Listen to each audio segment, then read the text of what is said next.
Broadcasting from Charlotte, North Carolina, on Sports Byline USA, uniting sports fans everywhere. This is Unpacking It with Bryce Johnson. Sometimes I wonder in my darkest moments, why am I going, why? So God had to remind me, Tommy, that's what light is made for.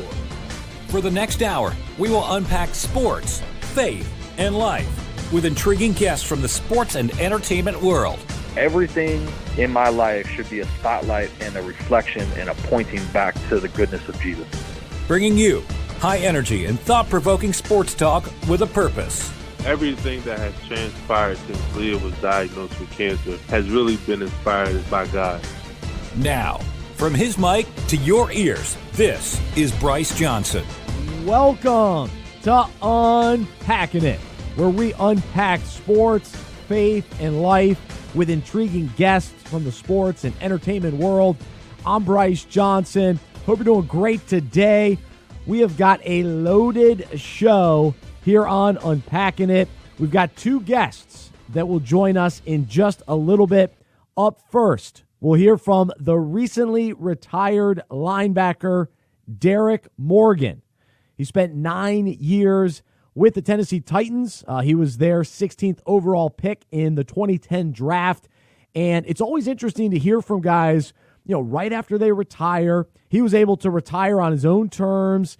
And so we'll hear all about what he's up to now. We'll get his perspective on his faith journey as he reflects back on his career. And so looking forward to having Derrick Morgan on with us. Then later on in the show, we'll be joined by Coach Bob Stoops. You know him from Oklahoma. He actually retired or resigned a couple years ago from Oklahoma because he is back coaching again. It'll begin next year in the XFL. But we'll ask him about that, and he's got a new book out called No Excuses, The Making of a Head Coach. And so we'll ask him family stuff, faith stuff, and get to know Coach Stoops a little bit, what he's up to now, and really being able to hear him reflect on his life, his career, why he wrote the book, and what some of the stories are from the book. And so Coach Bob Stoops will join us in just a little bit. We're just getting going here on Unpacking It. We'll do our segment, Unpack This, toward the end of the show. Our topic is about backup quarterbacks in the NFL and starters watching from the sideline. But up next, Derrick Morgan joins us on Unpacking It. Inspiring conversations and intriguing interviews. More Unpacking It with Bryce Johnson after this. Bringing you unique insight into the faith and character of guests from the sports world. Welcome back to Unpacking It with Bryce Johnson.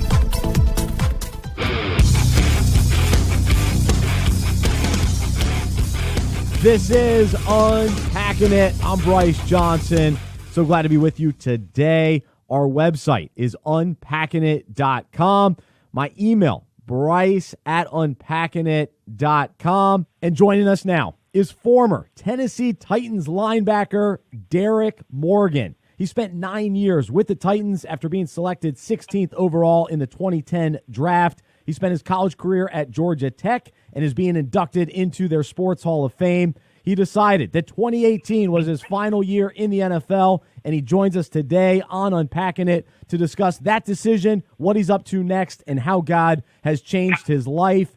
Derrick, thanks so much for joining us. How are you? I'm doing well. Thanks for having me on. All right. Well, before we jump into your story and what you're up to now, I'm just curious your thoughts on the first few weeks of the NFL season. Oh, man. I'm probably not the best person to ask about that. I haven't watched the game. Is that right? Probably. Yeah, I just, I kind of got into a habit of not watching football throughout my career as just a way to almost disconnect when I was at home and, be present with the family. So I'm not really an avid football watcher. I'm sure, if it's on, I'll take a glance at it. But, I haven't really been tuned in this year. Wow, that's interesting because I was going to ask you what it's like watching as a former player. So you've kind of avoided that. So what does that mean for kind of your relationships with your former teammates? And are you continue to stay connected with the Titans, or what does that look like? Yeah, there's a few guys I still keep in touch with, like Jarrell Casey, Wesley Woodyard, Daquan Jones. So it's like, every once in a while I'll shoot them a text, they'll shoot me a text, and then, we'll chop it up briefly. But I understand how it is in the season. You just don't have a lot of bandwidth, so I try not to bother the guys that are in season. But it's been good. I've been really focused on a lot of the stuff that I've been involved with off the field for the past few years, and so that's really taken up a lot of my time and focus. It's very interesting. You made the decision to transition, and you're all in and fully focused. So we've got to talk about that. And so you don't like the word retirement. So you've transitioned out of the NFL and as a player. So take me back. How did you know it was time? Oh man, I knew for a while. To be completely transparent, I knew I had a strong feeling that this season was my last. Just the accumulation of the wear and tear on your body, the surgeries, just the mental tax that you take in playing the game, and not being able to completely decide what you do with your time, and not being around the family as much as you want, and me having more of an entrepreneurial spirit. It's hard for me to take orders from people and to say, you got to show up here at this time and do this and do it the way I want. And so for me, the more I was in the league, the more I kind of got privy to the business side of the NFL. It was like, let me just kind of exit on my own terms and put my time and energy into things that are, more meaningful to me. And so I knew 18 was going to be probably my last season. And for me, I wanted to leave on my own terms. I didn't want to take any pay cuts or get traded or get cut. So for me to be able to finish out both of my contracts and play 9 years is a big success for me, and I'm thankful that I had a chance to live out my childhood dream. That's huge. Derrick Morgan, our guest right now on Unpacking It, former Tennessee Titans linebacker. So how did you approach your last season? What was that like? Just mentally and how you focused in on your final season last year. It was challenging at times because it's like, in hindsight, it's like, man, you kind of think about like, dang, that was your last year. You got to cherish it, and which I did. But at the same time, when you're in the NFL, you have to devote everything to the game. It's you're all in. You can't be, halfway in, like straddling the fence. You got to be all the way in. And being that it was year 9, like my body wasn't feeling the same, so I had to put more time and energy into keeping my body at a certain level. But at the same time, it's like, man, you're putting all this work in, knowing that you're going to be done with this in 4 months. Yeah.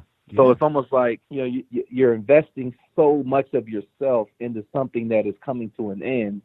So it's a hard thing to juggle. But for me, the thought that I, and the mandate that I lived by was just being present, being in the moment, and taking advantage of, this time that I have, and really, being a good steward of what God blessed me with. And so even though a lot of me wanted to kind of move on and be done with it, for me, it was more so honoring the place in which I was at in my life, because I was there for a reason. Wow. No, that's a great perspective from Derrick Morgan here on Unpacking It. And just in reading some of your articles and on the Players Tribune and that sort of thing, one thing stood out to me is you talked a little bit about this, and this is a big issue just in sports and in life as well, is identity and how our value can be attached to performance. And we know this in football specifically for you. Hey, however well you're playing, and that's your value, and that's what you get paid, and all that sort of thing. But you kind of recognized that a different perspective on that even as you were playing. So I'm curious, just kind of that process of what you learned about identity and how your faith affects that view. And then now, even as your career is over and that identity is gone, now you're a former player, no longer a current player. I'm just curious, kind of your mindset on that whole topic. Yeah, you have a kid who, most guys in the NFL have been playing the sport since they were 7, 8, 9 years old. that whole upbringing, at least for me, was, football was everything. And so it was like, you derive your sense of significance from football, your value. People paid attention to you because of football and all these things. It's such of a fleeting thing that for you to anchor your value and who you are as a man in that is dangerous, but it's something that is almost unavoidable. It's hard. So I would say, like, for me, I noticed it, when I got to the league my first year, I was out on IR after tearing my ACL. And I had a lot of people reaching out to me, a lot of people, like, prior to that, to say, hey, I want to come to a game, and, I want to blah, blah, blah. They wanted to be a part of the bandwagon. And I remember when I tore my ACL, I was sitting on the couch, icing my knee, and I got a text from one of my buddies back in my hometown. And it was like, hey, man, I'm coming down to the game next week. And I was like, oh, you must not have heard, I tore my ACL, I won't be playing. And he was like, oh, okay. Well, yeah, can I still get those tickets? For me, it was like, it really, like, was shocking, because it was like, I don't think people understand, like, when you have a season-ending injury, you're just kind of isolated from the team. And so I was going through a lot emotionally at the time. And for him, that guy to have, like, no, like, sense of awareness of what I was going through, or any empathy, or didn't really care, all he was focused on was the game. And that, to me, was so telling of a lot of people that were around me at the time. It was a lot of fake love. I was just like, there ain't no way I'm going to go through my career with all these fake people around me, and I'm not going to base any sense of significance in, what this game brings in terms of, the fake love and, the people being enamored and interested in what your success was. And so that, to me, was really a lot about understanding, what people were around me for, and what my value was outside of the game. And, I really didn't put too much stake in that as I progressed. He's Derrick Morgan, former NFL linebacker. I'm Bryce Johnson. It's Unpacking It. We're just getting started. We've got plenty more to get to with Derrick Morgan when we return. Check out our website, unpackingit.com. Don't forget, Coach Bob Stoops is coming up in just a little bit as well. But more with Derrick right after this.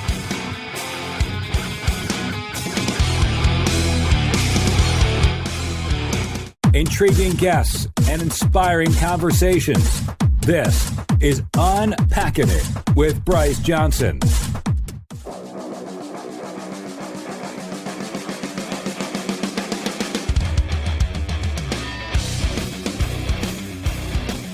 Thanks so much for joining us on Unpacking It. I'm Bryce Johnson. Our website is unpackingit.com. And while you're there, check out our weekday email devotional. We call it Unpack This. It's a quick thought about sports, faith, and life sent directly to your email inbox each weekday. So sign up for free on unpackingit.com. We'll do the radio version of Unpack This on today's show toward the end, and this week's topic is about backup quarterbacks and them succeeding while the starter is watching them and having to decide how to respond and how that relates to our own lives. So we'll get to that in just a little bit, but right now we are joined by former NFL linebacker Derrick Morgan. He played 9 years with the Tennessee Titans after being selected 16th overall in the 2010 draft.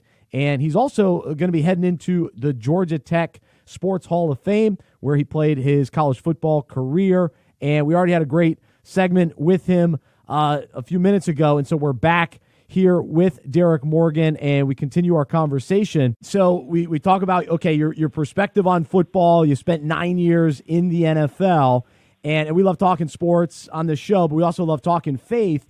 And so as you look back on your career, how did your faith grow during that season of life, and how did just your relationship with Jesus change throughout your time in the NFL?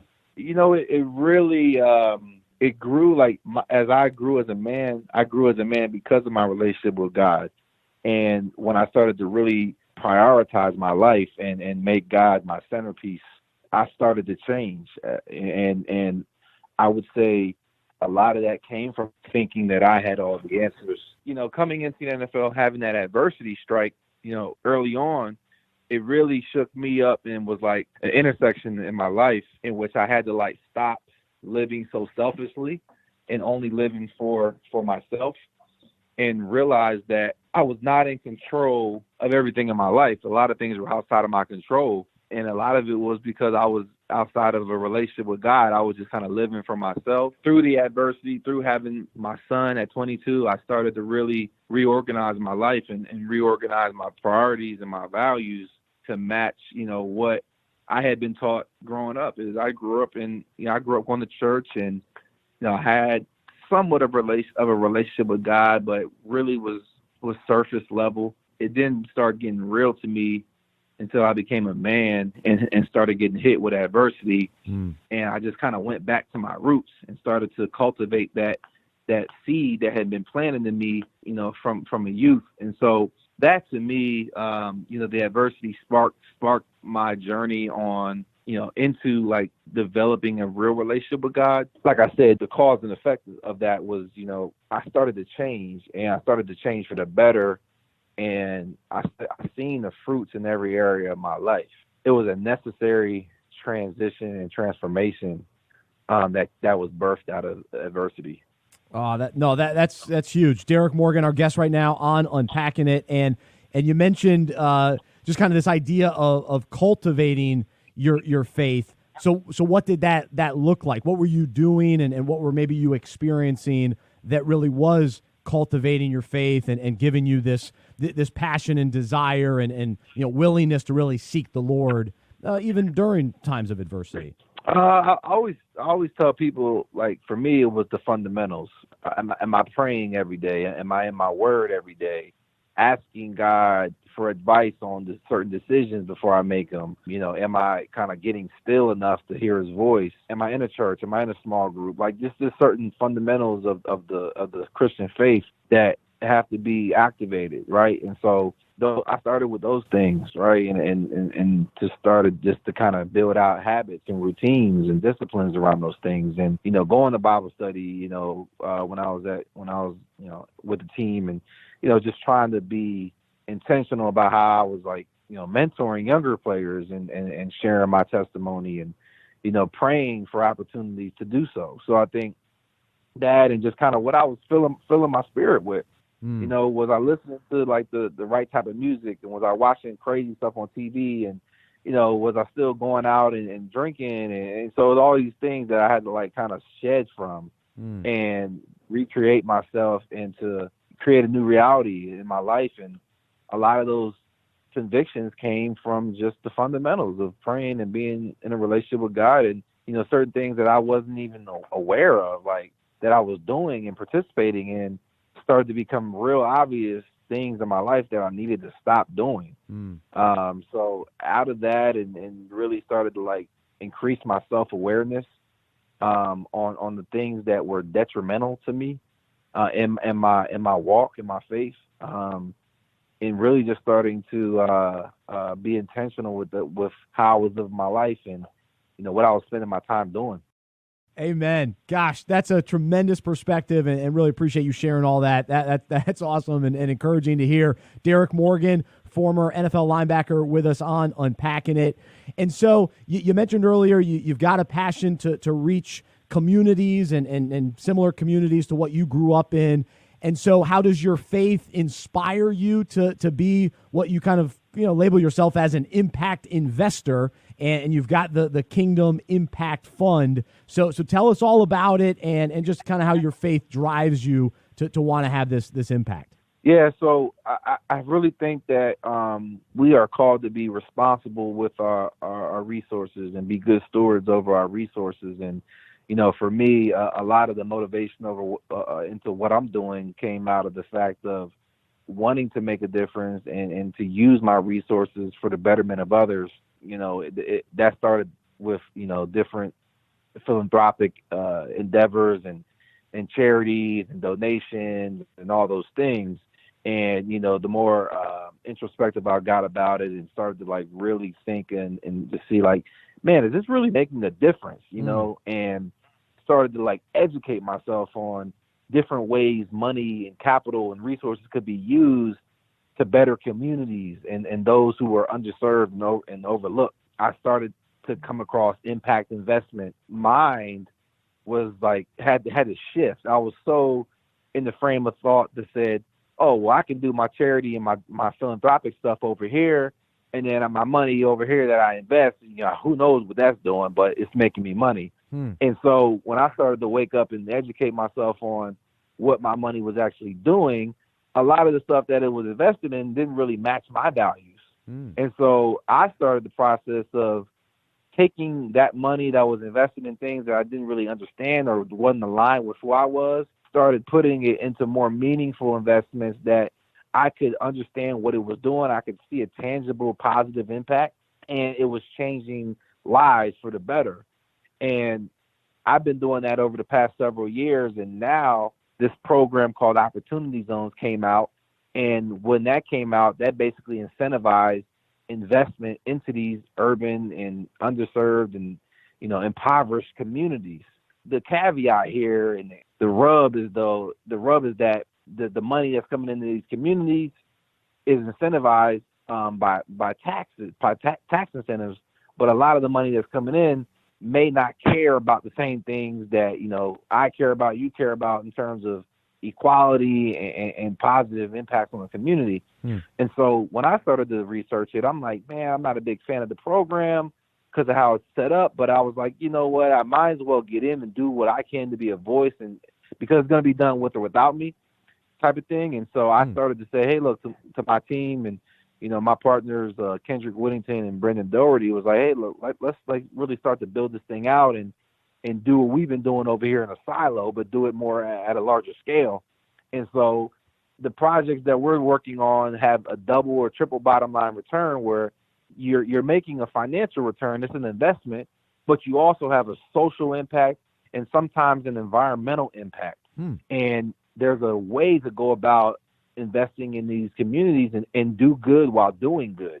We've taken on that approach in our different markets in which we're focused, Atlanta, Nashville, the Philly area, and Austin. And so we've been really focused on intentional, meaningful, responsible investments in these communities and creating an inclusive approach that has all of the stakeholders from all the way from, the high net worth individual who's investing all the way down to the community member whose community the money is flowing into. So we're really embarking on this holistic approach and inclusive approach to make sure that investment is done in an equitable way. Wow, I love it. I love the intertwining of it and just the approach. It's very, it seems effective and just a great idea. So thankful to hear that you're doing that and encouraged by that. So keep up the great work. The website is kingdomgroup.com, and Kingdom is spelled KNGDM.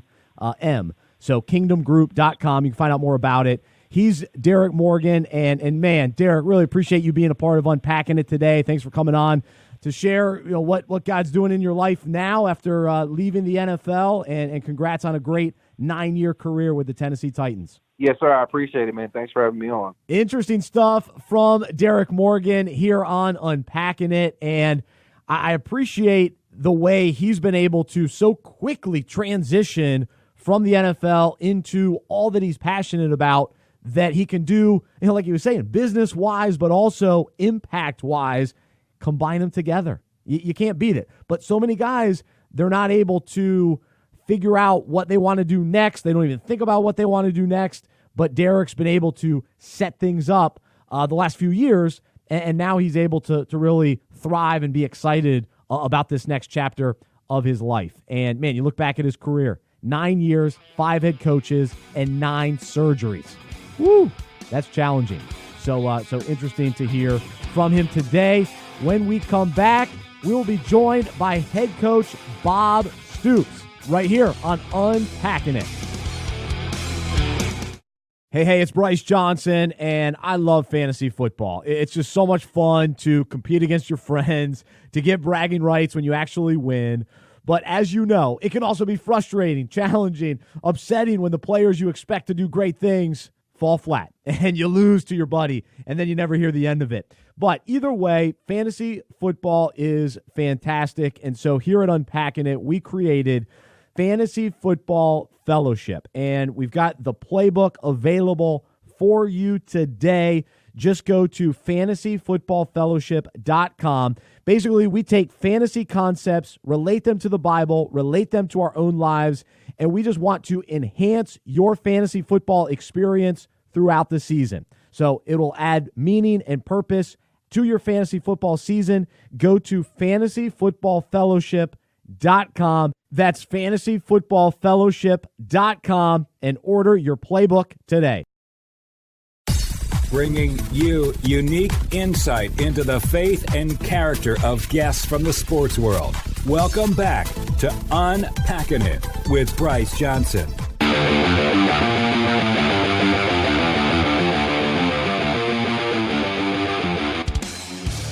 Welcome back to Unpacking It. I'm Bryce Johnson. It's the show about sports, faith, and life. And if you ever miss a show or you want to listen to our podcast, you can search the Unpacking It podcast anywhere podcasts are found. And recent guests on this show have included Trent Dilfer, Chris Maragos, Justin Griffith, Dave Pash, David Pollock, and plenty others. So never miss an episode. Subscribe to our podcast today. Just search the Unpacking It podcast. And joining us now is Coach Bob Stoops. He spent 18 years at Oklahoma, winning 190 games, losing only 48. He resigned in June 2017 after an impressive tenure that included a national championship in 2000 and winning 10 Big 12 titles. He played defensive back in college at Iowa, where he was the team MVP in 1982. Coach Stoops has a new memoir. It's called No Excuses, The Making of a Head Coach. It chronicles his rise in football, his life and legacy, and the exciting chapters to come as he remains intimately connected to college football, OU, the Big 12, and in 2020 will be leading a new team, the Dallas Renegades, in the inaugural season of the XFL. Coach, thanks so much for joining us. How are you? I'm doing great. Thanks. Great to be with you today. All right. Well, we're glad to have you on. And actually, I want to start with your new book, No Excuses. And I'm curious, what was the process like for you putting this book together? What were the most rewarding aspects and what were the tougher parts of really determining what to write? Well, just, I wrote it with the co-author, Gene Wojciechowski, who's, a pro's pro, great writer. He's written about 12, 13 books. So he really had to lay out what he thought would be the proper way to go about it. And then it was, for me, a lot of reflection going back from my younger days, childhood days, through high school, college, and then my entire coaching career and my path. So we just tried to pick out the bigger moments or the different moments, and a lot of funny stories throughout those times. So it was really easy to do with Gene because he's such a pro. But it was fun to reflect on so many fun, great moments. Some tough moments, losing my father young, talking and reliving that wasn't easy to do. And as well as, there's one part in there, there's a health scare for a period of time with my daughter at 5 years old, and she's great now, but going back and revisiting that time was really hard. But, I did it because I'm asked so many times, what was your path to becoming a head coach? Like someone will tell me, I want to be a head coach. How did you do it? How does it work? And, you can't really tell somebody that in a 5-minute conversation. Coach Bob Stoops, our guest right now on Unpacking It. And so as you reflect, how has coaching been a blessing in your life, and how has it been a challenge throughout your life? Well, it's been more than anything. It's been a blessing. dealing with these young men every single day. You have 105 players on your team. You'd be amazed at the faith, the strong religious beliefs so many have, the different chapel services, and we'd have chapel before every game, before our pregame meal. For a half hour before the game, before pregame meal, we'd all go in and we'd either have a speaker or one of the players would do it, and you'd just be amazed at the deep faith that so many of these young men have. All that's ever written about are the 1% that are in trouble for whatever reason, but you never get to see the behind the scenes of the true, strong faith of these guys and how so much of the time they can express it. And it really affects you. And what about for you? How did your faith influence your coaching style and your approach as you run a team and a whole program there at Oklahoma? Well, I've just always been a very faithful person. From my childhood on through high school, college, my family it was always instilled in me. And so I thought, I thought I had a window or an opportunity being the head coach to try in the right ways to always have it in front of our players or put it in front of our players. For instance, and like I said, never did we ever have a meal together as a team where one of the players didn't say a blessing ahead of us eating. We would constantly put, like I said, our chapel service in a window of time that it was really convenient for the players to be there. They'd be walking by the room, and because you never wanted to make it mandatory, but it was so convenient for them to walk right in the room, say right after a team stretch. Also, anytime there was a Sunday that we had to work, meaning we had to practice or we had to have meetings because of the way the time schedule was, we would always have a church service on a Sunday. My entire time that I coached there for 18 years, and we would have the players organize or our team chaplain, they would all be a part of the church service. Wow. That we would all, try and attend. So anyway, I tried to make it convenient and to keep, as much as I could, put it in front of them so that they would hopefully gravitate to some kind of faith and belief. That's cool. Bob Stoops, our guest right now on Unpacking It. His new book is called No Excuses, The Making of a Head Coach.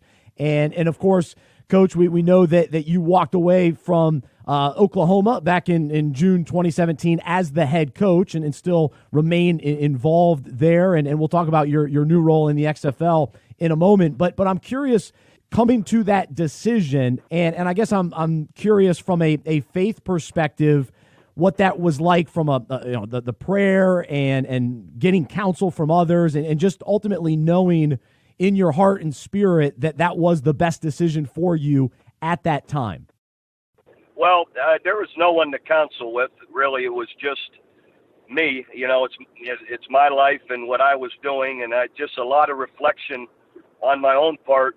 I just felt that I had completed what I was to do at Oklahoma after 18 years, and I just felt like I had done it. This part of my life was complete at Oklahoma, and I had run my race. I was satisfied with it. There was nothing at all negative. It was all positive, and I felt I had the right guy in place that could continue to push a program you care about deeply to keep pushing it forward. And that person, of course, was Lincoln Riley. Mm-hmm. Someone told me it, and I'll get this wrong, but it was talking about this guy with deep faith. Here he found himself drowning in a river. And he's praying to God, surely you will not let me pass. I've been so faithful and I've been such a good servant to you. You'll save me. And meanwhile, while he's closed his eyes and he's praying and praying for God just to save him, meanwhile, here passes a log. Here comes another big log going by, or another vehicle that he could have saved himself. He let them all pass by. And he gets to heaven and he's at the gate and he's having an argument with God. Like, how could you have let me pass? He said, well, I gave you 3 opportunities that you could have saved yourself and you didn't. And So the point being, like, I just felt, why did this feeling come to me? And there must be a reason it's coming to me. And not that I was drowning in the river at all, but at the end of the day, I thought, yeah, this is right. And don't be afraid to act on it. And I just had faith that it was the right decision for me in my life. And then you got kind of the sense that you wanted to return to coaching, and so you're joining the XFL as head coach and general manager in Dallas. And so what was that kind of thought process like, and at what point did you realize that was the next direction to go for you? Well, just after the long conversations with Oliver Luck, the commissioner, who's a great leader and a highly successful guy, I got faith in him, and they want a vision for great football, and football people are used to watching and exciting football. And the owner, Vince McMahon, as well, a highly successful guy. Just fit me, myself right now and my family. Dallas is relatively close, 2.5 hours down the road. So it'll be easy for my family to still come back and forth. So it all just seemed to work. I'm looking forward to working with older guys or players that have played a lot of football. And, there's good players out there that are right on the outside edge of the NFL. For instance, say the last 5 guys cut from every NFL football team. That's a lot of players, and that's a lot of good football players. Coach Bob Stoops, our guest right now on Unpacking It. I'm curious your perspective on the word success. Well, and at the end of the day, it's success to me is how you are with your relationships with your family, your spouse, your friends. That's what's most important, and that's what I cared the most about. The wins and losses, I get it. I wanted to win. And at the end of the day, your record is what it is, but it isn't going to carry you through life like your family will, your friends will, and that's, to me, is where the true joy comes from. Amen. I'm right there with you. Coach Bob Stoops, our guest with us right now. No Excuses, The Making of a Head Coach is his new book. It's a memoir, and it chronicles his rise in football, his life and legacy, and what's to come as he's the head coach and general manager in the XFL with the Dallas Renegades. And my last question, so as you think about all the players that you've coached and had an impact on, is there a story of impact that you can share today? You don't even necessarily have to say the name of the player, but just someone that you look back and go, man, I'm so thankful that God used me in this person's life the way that he did. And you can look back and say, wow, this is who he was when he came into college, and to see who he is today. Is there somebody that specifically comes to mind? I'm sure there's many, but somebody that you could share about today? Well, there's so many, with so many wonderful players that you deal with, and All-American Tommy Harris, who was a really faithful guy. His dad was a minister, and every time his dad would see me, he'd give me a hug and say, Coach, I love you and I'm praying for you.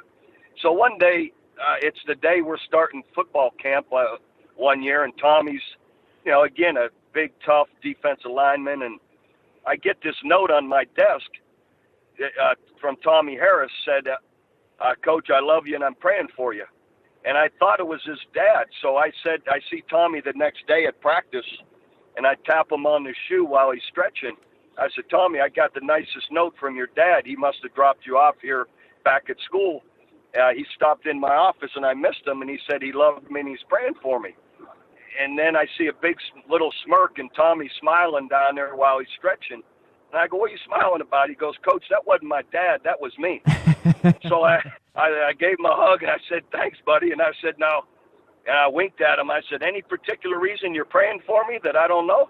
And so, but those are the neat things you get from these guys, these young guys that are so tough and great players, but you don't realize the sensitive side of them and just how cool they are as people. Coach, it's so great to talk with you today, and excited about your new book, No Excuses, The Making of a Head Coach. He's Coach Bob Stoops. Really appreciate you being a part of Unpacking It today. Thank you. Thanks for having me. Have a good day. He's Coach Bob Stoops with us on Unpacking It. Up next, our final segment of the day. We call it Unpack This. Today, we're talking about backup quarterbacks and starting quarterbacks and how they respond. It's next.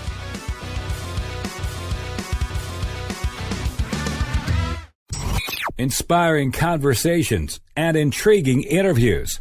More Unpacking It with Bryce Johnson after this. This is Unpacking It. I'm Bryce Johnson. It's time for our final segment of the day. We call it Unpack This, where I take a current sports story and relate it to the Bible and our own lives. So let's jump right in. Injuries and poor play by NFL starting quarterbacks have given new opportunities to backups Gardner Minshew, Kyle Allen, Mason Rudolph, Daniel Jones, and Teddy Bridgewater.